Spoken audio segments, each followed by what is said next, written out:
ভারতের সঙ্গে বাংলাদেশের সম্পর্ক চলছে টানাপোড়া। এমন অবস্থায় মুখ খুললেন সেনাপ্রধান জেনারেল ওয়াকারুজ্জামান।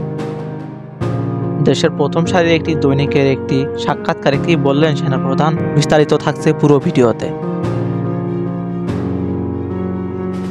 স্বাধীনতার পর 53 বছরের ইতিহাসে বাংলাদেশের সাথে ভারতের দ্বিপাক্ষিক সম্পর্ক বর্তমানে সবচেয়ে নাজুক। বাংলাদেশের কোনো সরকারের সাথে অতীতে কোনো দিন দ্বিপাক্ষিক সম্পর্ক আজ পর্যন্ত এত নাজুক হয়নি।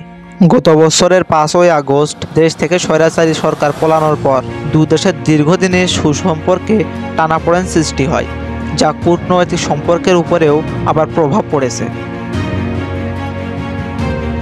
এবার ভারতের সাথে সম্পর্ক কেমন হওয়া উচিত এই নিয়ে কথা বলেছেন সেনাপ্রধান জেনারেল ওয়াকারুজ্জামান।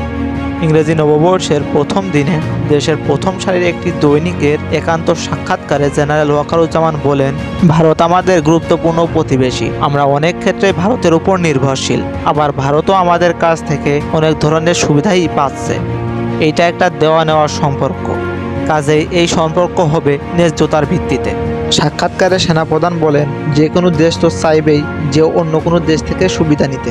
এইটা তো দোষের কিছু না। আমি যদি আমার স্বার্থ আদায় করে নিতে না পারি, দোষ তো আমারই। এই বিষয়গুলো দেখতে হবে আমাদের ন্যায্যতার ভিত্তিতে। সুসম্পর্ক বজায় রেখে চলতে হবে। জনগণ কোনোভাবে যেতে মনে না করে যে ভারত বাংলাদেশের উপরে কর্তৃত্ব করছে, যা আমাদের স্বার্থের পরিপন্থী। নতুন বছরের প্রত্যাশা ও জাতীয় ঐক্য নিয়ে ওয়াকারুজ্জামান বলেন, 2025 সালে আমরা একটা দীর্ঘমেয়াদী শান্তির পথে যেতে চাই। সেজন্য সবাইকে একসঙ্গে চলতে হবে, সবাইকে এক পথে চলতে হবে। আমাদের মধ্যে মত পার্থক্য থাকতে পারে, কিন্তু জাতীয় স্বার্থে ঐক্যমত জরুরি। তাহলে গণতন্ত্র স্থায়ী হবে। আমরা শান্তিপূর্ণ পরিবেশ চাই। এ সময় অন্তর্বর্তী সরকারের প্রতি পূর্ণ সমর্থনের কথাও বলেন সেনাপ্রধান জেনারেল ওয়াকারুজ্জামান।